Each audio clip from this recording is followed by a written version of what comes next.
This is probably the worst horror movie that I've ever seen in my entire life, and it's most likely the case that you guys have never heard of it. No, I'm serious. You guys have probably never heard of this movie. If you have, that just proves the fact that you don't have a life, which is why your boy is qualified to talk about it. And worst of all, the person responsible for this movie is George A. Romero. Yeah, let me repeat that. George Romero. You know the guy who's responsible for Night of the Living Dead, Dawn of the Dead, the father of zombie movies in the horror genre, as well as Creepshow. I mean, if you guys watch my channel, you know we love Creepshow on here, but this is an abomination, all right? This is peak cinema. I'm gonna throw my hands up. This is peak cinema, as in peak doo-doo garbaggio cinema. Who made this travesty? I mean, this is the type of movie that as soon as you flush it down the toilet, all the sewer drains in the entire city are gonna get clogged up. It's that much of nasty work. And that movie is none other than, well, you know what? I actually don't want to introduce it. Let me use the big man to introduce it himself. I mean, he's got to take responsibility for this war crime, not me. And he wants to tell me a dead time story. And as bad as this movie was to watch, and believe me, it is a tough, brutal watch. It is good for one thing, and that is reviewing and roasting it for your guys' entertainment. So without further ado, I'm not going to do a formal intro. Your boy is the Horror Lander, and today we're going to be going into the world of Deadtime Stories by George A. Romero, an anthology film from 2009, which is, oh boy, quite the disturbing thing to watch. And not in the good way, not in the creepy way, in the flat out just, I wish I could get back all that time way. So yeah, let's get into it.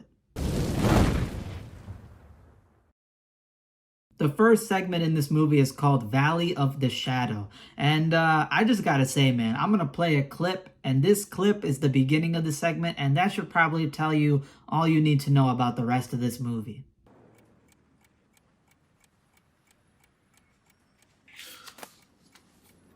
What's in it for me? All right, one condition. Only one. If I was younger, there'd be two. Yeah, it's shot like a porno, it's acted like a porno, and you know, it's missing the good stuff. You know, I don't know who directed this and thought that it was a good idea. I mean, the quality is shit. The writing and dialogue is pretty shit. And I can just say right now, it doesn't go up from here. I also love some of the main characters in this segment. I mean, look at this dude at the desk. I mean, they could not afford to get Joe Pesci, so instead they got Joseph Pestilence. I mean, this dude is ridiculous, and his dialogue is not much better. So the segment is basically about the main character, who is the woman in the segment, and her husband had gone missing in some remote jungle area in Africa because he was an ethnobotanist. He worked for pharmaceutical companies, and he was trying to go look for some special root that I guess would be able to de-age a person, make you live longer. It was said to be that the indigenous people utilized this root, and he went missing. So she ends up basically proposing this case to her boss, who I guess works for a pharmaceutical company or some treasure hunting One Piece company. I don't know. They don't explain really what this company does. It's just called like the agency. And she proposes this case that they could go out there to this remote African jungle and get the root. And while it's her hidden motive, that she wants to find her husband secretly, she proposes it to her boss that he'd be able to make a lot of mucho dinero, all right? And he quickly picks up on that, and he decides to greenlit it, and that's when they go to Africa. I say Africa loosely because as you watch throughout the segment, it's pretty much some Florida forest. I mean, it looks nothing like Africa. They keep throwing in these random exotic bug noises, these chimpanzee hoots, and then it's quickly realized that, yeah, they're in the backwoods of some Florida forest. I mean, listen, man, I mean, I know you don't got the biggest budget, but you could have at least chosen a more tropical looking place. I mean, this thing looks like, you know, nothing close to Africa, but it is what it is, all right? There's a lot worse things that I got to pick apart. And speaking of which, I'll start with it now. One of the biggest problems with this segment is the fact that there are so many goofy NPC characters. I mean, these characters look like they're GTA 5 pedestrians that you would run into on multiplayer. I mean, look at this guy.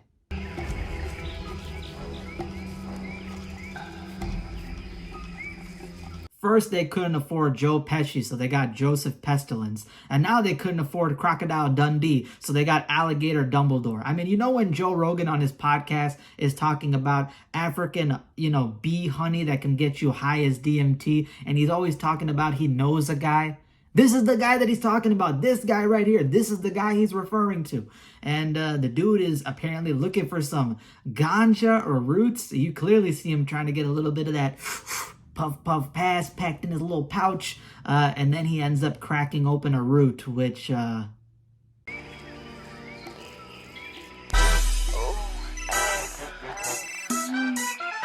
Yeah, the root is leaking out Tide Pod juice. It's leaking out OxyClean. It's leaking out Gusher Gush. Like, I don't know what world does a tree root leak out that type of blue liquid? I don't know. The dude clearly went to go smell it. So you know in about 30 minutes that man finna be on Saturn's rings. That's how you know it's finna go. You then see that this Alligator Dumbledore guy is running back to his hippie camp where he's collecting these roots and researching them, which, by the way, the reason why he's doing so is never explained. Just leave it be. It is what it is. But they got some really goofy OST music also playing in the background. I mean, the music choice in this film is quite something.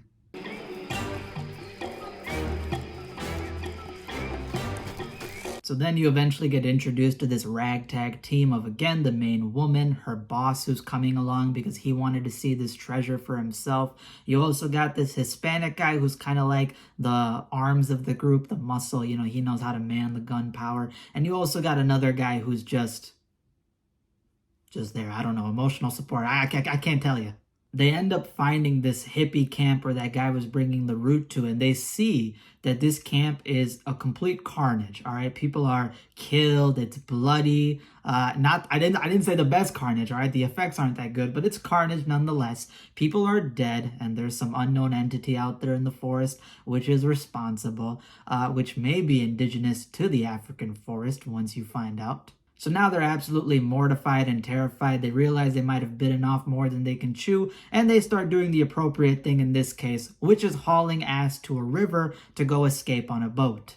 And man, the level of acting, the level of emotion, the level of, just integration within the film. It's so immersive in terms of their acting. This really is Oscar worthy. I mean, check out the panic, check out the stress, check out the urgency within the voice of the boss as he's trying to escape to the boat. Good stuff, I'm working over here. I got branches. Something's wrong! Yo, George Romero, you had to have smoking the fattest bong before you were recording this movie, man. I mean, you let that shit slide. I mean, listen, man, I can understand. You might have talked to Alligator Dumbledore and gotten some of that root put in there. That's all I'm saying, all right? I know you on that good shit, but tighten up, man. This is some bad acting. And eventually they end up getting on the motorboat and heading down the river to another place, trying to escape this camp, whatever threats might be there, and trying to find some answers. And believe me, the lady lets you know that she wants to keep going down the river because she feels the need to repeat it like 50 times. Go upriver. Go Angela, upriver. turn the boat around. Go upriver. Whoa. Hey, yo, wait, hold on. Cut the brakes. Yo, hold on. Pause. Cut the brakes. Yo, halt the engine. I know y'all peeped that, bruh. Let me show y'all. Alright, I know y'all see this boat full of GTA 5 pedestrian NPCs, man. Alright, the game mechanics just work that way. You run into them and they pump out shit dialogue. And hey, man, so far they've been consistent. But look at homeboy in the middle, man. You know who this motherfucker look like, low-key? Look! I know not to say bro's name, alright? I know he's finna ask me what his name is. I'm not finna answer. Listen, man, he came all the way from Albuquerque, New Mexico, and now he's pulled up to the jungles of the Congo, alright? He's expanding operations, man. I didn't know that we were getting an extra season. They should have at least said something, at least announced the spinoff or something. Actually, you know what, man? Let me edit this image real quick. I can help out this cast of characters. Yeah, there we go. That's what I'm talking about. That's what the people want to see. As they head down the river, they eventually end up landing within the jungle, and things go bad very quickly. They go bad in terms of your eyesight too, because the effects of this attack. They get attacked by some tribal people, some indigenous tribe from Africa, which is really one guy. They couldn't afford to get multiple people, so it's just one tribal dude attacking them with blow darts. And the boss ends up getting clapped, man. R.I.P. Although it's kind of hard to tell just by looking at him.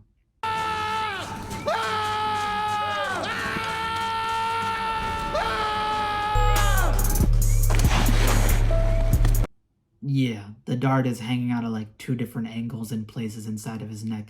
They didn't even try, bro. Even when he's running, check out when he's running. Bro doesn't even have the dart in his neck while he's running out of the river. And then as soon as he lands on the ground, bam. Look what appears right there.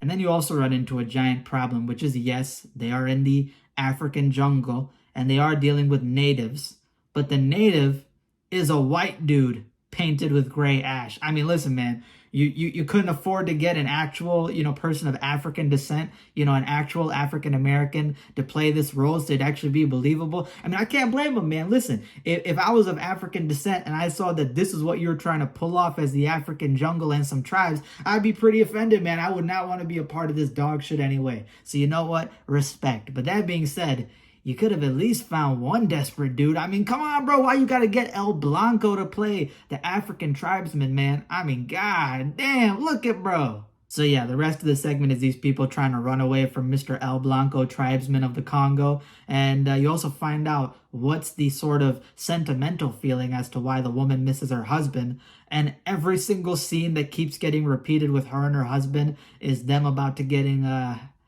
frisky. They're about to get a little frisky disky in the bed, and that's apparently her motivation. Yeah, no lingering moments, no emotional walks down the beach, no eating at a wonderful restaurant, just looking at each other in the eye. No, it straight goes to that freaky deaky, and apparently they've only been married for like less than a year. So yeah, she went down to the Congo just for that. Hey man, if she went all the way down to the other side of the globe with mosquito-ridden malaria, hippos and crocs lurking in the water, and these crazy-ass tribes people trying to murder you, he must have been laying down some good deal. Like, you know what I'm saying? He must have been laying down that pickle, bro. Dickle that pickle, bro. That man was putting in work, and you gotta respect him, man. He really had that whole lingering. So yeah, overall, what do I give this segment? I mean, with how much I roasted it, I gotta give this thing a 2 out of 10. It is horrendous. It is horrible. The segment sucks. The quality is trash. The writing is all over the place. The editing is really choppy. The music makes no sense. It's a really, really misplaced in terms of makeup effects and stuff. I mean, there's even a scene where they're looking at severed heads and one of them clearly looks like a mannequin head. Like, that shit was not slick, man. So yeah, this thing is straight doo-doo garbaggio, and it rivals some of Creepshow 3's worst segments. And if y'all know how I feel about Creepshow 3 and how y'all should feel about Creepshow 3, that is the ultimate insult you can get. But it wasn't a monster or even a ghost, but a beautiful mermaid proposing a toast.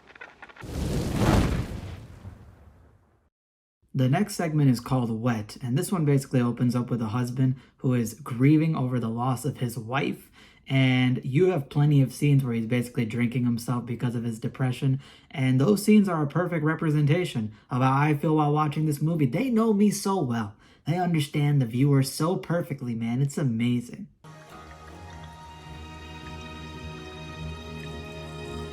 He's gone into creating antique items and basically selling them off in the local town, and he lives by his beach house, and he ends up meeting another antique shop owner who has a very intense theme song. I mean, this guy's definitely getting aura farmed right now.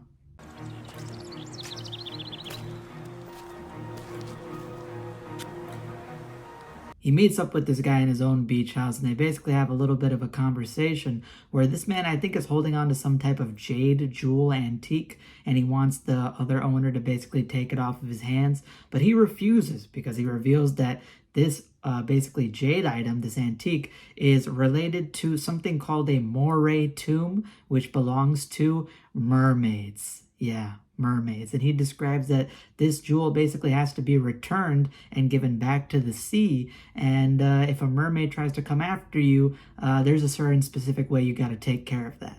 How do you know all this? Don't ask.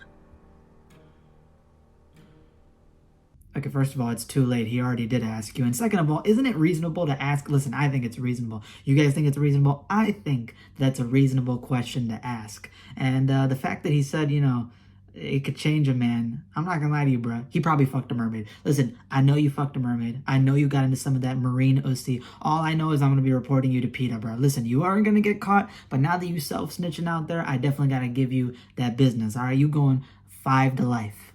So as he does not return the Jade artifact, there are some bad things which start coming his way. Some things which want to enter his house and do him harm. And they may or may not be of the SeaWorld escapee vibe, if you get my drift. See, you get it, like drift in the ocean. All right, let's move on. It ends up being a dark and stormy night, and he's hearing some strange things. He gets the idea that something may have broken into his abode, and he wakes up out of his sleep and starts investigating for what seems to be a giant scavenger hunt. I mean, there are a shit ton of fake outs in this segment towards the climax, and I want to pretty much go through all the weird different scenes just so I can highlight the strangeness of it. Well, seems like the bed is clear, aside from your clear drinking problem, which is very much within our view. Ah, I see. Yep, that's definitely a problem. See, that is what you call a raggedy carpet that's sliding on the floor, and that should not be happening, all right? Now, that is a clear red flag.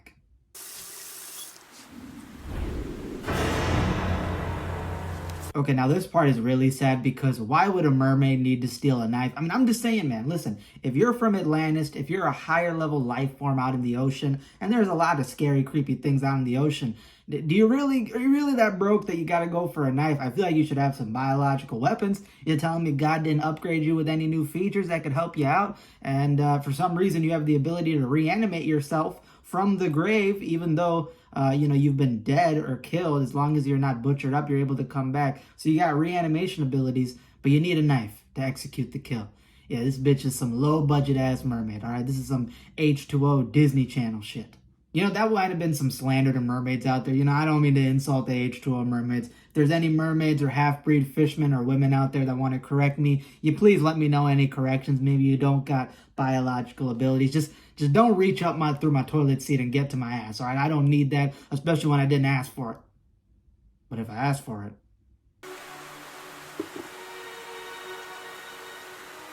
This part is also confusing. He looks at his goldfish bowl and sees that it's empty, and then he takes a shot of booze. Now, I don't know if she's supposed to have eaten the goldfish. Maybe she's supposed to have transformed into the goldfish, or maybe she always was the goldfish. Maybe the goldfish is the mastermind behind this segment. If so, that's a pretty brilliant twist, and that's what the movie should have been more like. But obviously it's not, because I'm talking about and slandering the segment. So yeah, I don't get the point of this fucking thing. It's weird.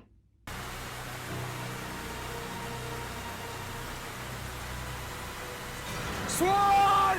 Seems also not to be on the beach. This beach is not on the beach. All right, enough with the puns.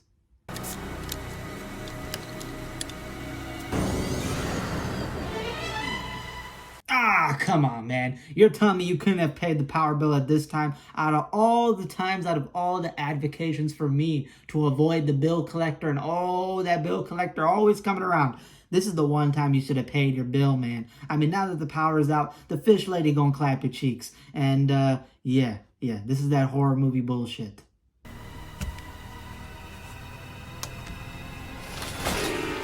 Well, the bed seems to be empty too. Is this lady teleporting? How is she able to just evade every single nook and cranny? I mean, she has to be like a 5 to 6 foot long giant fish woman. It can't be that hard, for her to get caught at some point. Okay, now you're telling me he got scared by his own reflection in the mirror. This is some Goosebumps end of the chapter page shit, man. This is some absurd ass fake outs that just keep dragging on. Okay, now I really need to slander this one part. Look at this mermaid, man. I mean, listen, I know technically this is a mermaid. We can all technically say this is a mermaid, but this bitch look like she wearing a bunch of rags and blankets, man. I have seen crackheads downtown who look just about as good as this bitch right here. And she's supposed to be a higher level being that can breathe underwater. Man, kiss my ass, man. Not to mention she also steals $40 off the dude's nightstand. Hey man, can I get $40, man? I just need some of that stonefish joints down in the Pacific, man. No, lady, I cannot give you the $40. You clearly see that I can't afford to pay the water bill, and yet you're trying to be stingy out here. At the same time trying to kill me, you trying to lay by my house. You trying to skin me alive, and at the same time you trying to take some of my money. Ain't that some shit?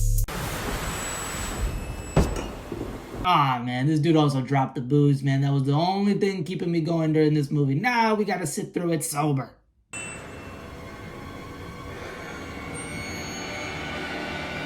Hey, what do you know? The mermaid now appears, and now she crawling up to him and trying to give him a little bit of action. What is with this movie and the horny scenes, man? The first two segments in here gotta be goddamn horny. And it's just weird, man. It's got a weird undertone to it. Man, this is about to go into some freaky deaky action that I did not sign up for. Oh, that's bad. Yeah, you're not gonna walk that one off, buddy. You're not gonna walk that one off. The rest of this segment also gets very confusing and convoluted. I can't even really tell you what is the whole story and lore behind the mermaids and the people involved with the story. Is it some type of ex-lover thing? Is that dude who is the antique shop owner that he spoke to have something to do with it? It seems like he does, but there's never really a concrete explanation. And also describes that apparently mermaids are like interlinked. If you kill one mermaid, it somehow affects all the mermaids. What? Oh boy, this is some Creepshow 3 doo-doo garbaggio again. Again, it had some creepy moments to it. It had potential. I like the concept relatively for what it was. It was a more weird one, more unique, but the execution was garbage, just like the trash bags that they're trying to use as the mermaid's tail, as if that's going to convince us.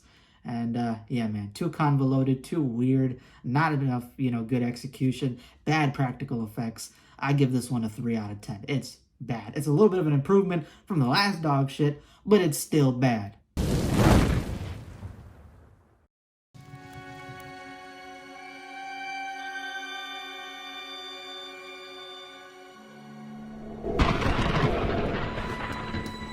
Mama, please.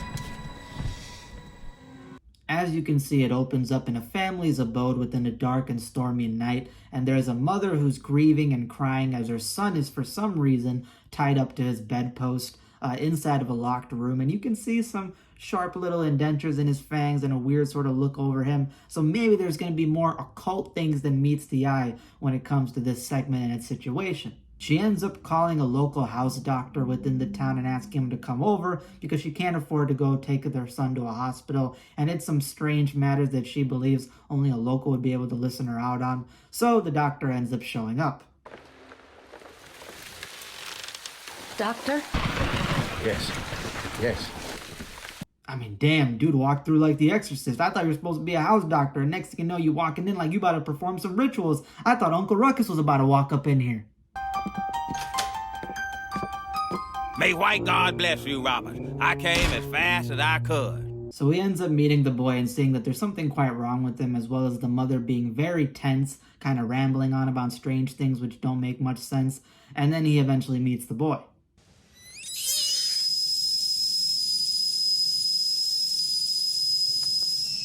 I thought I'd make us some tea.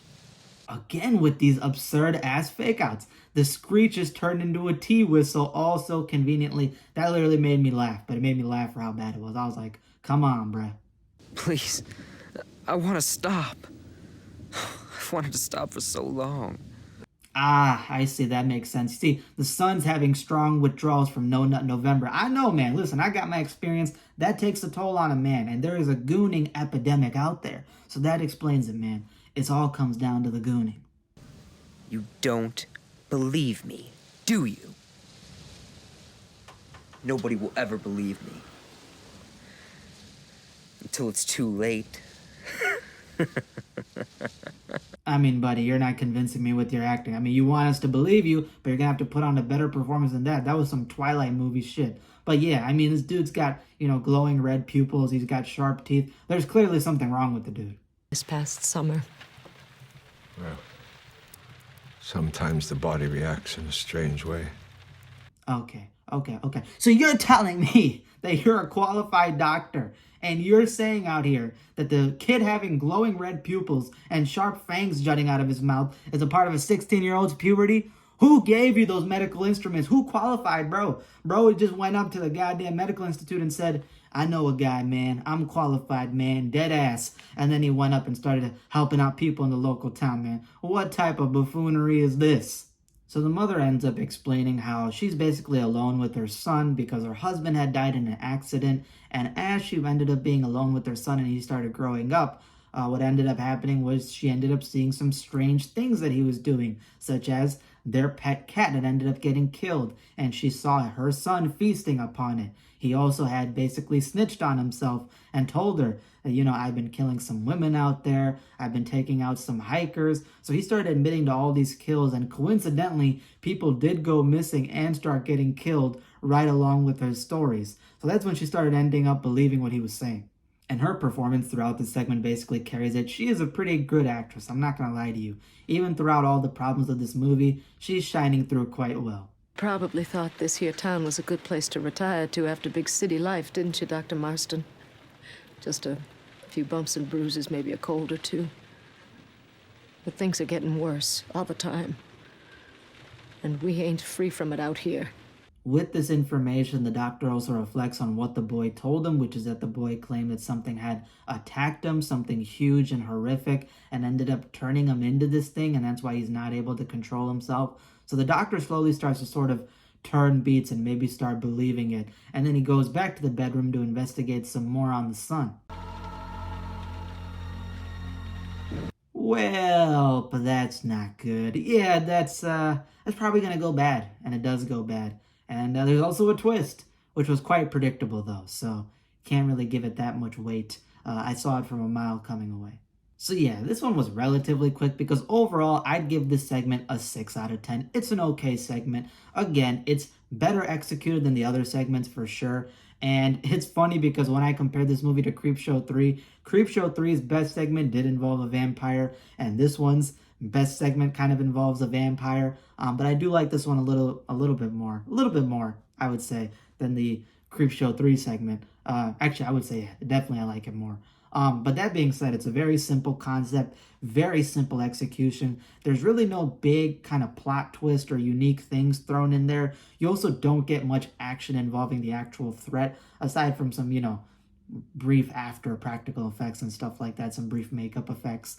And on top of that, there is a twist, but the twist is so predictable that I saw it from a mile coming away. And anybody who typically watches horror movies or reads horror stories, you are going to predict that shit from a mile coming away.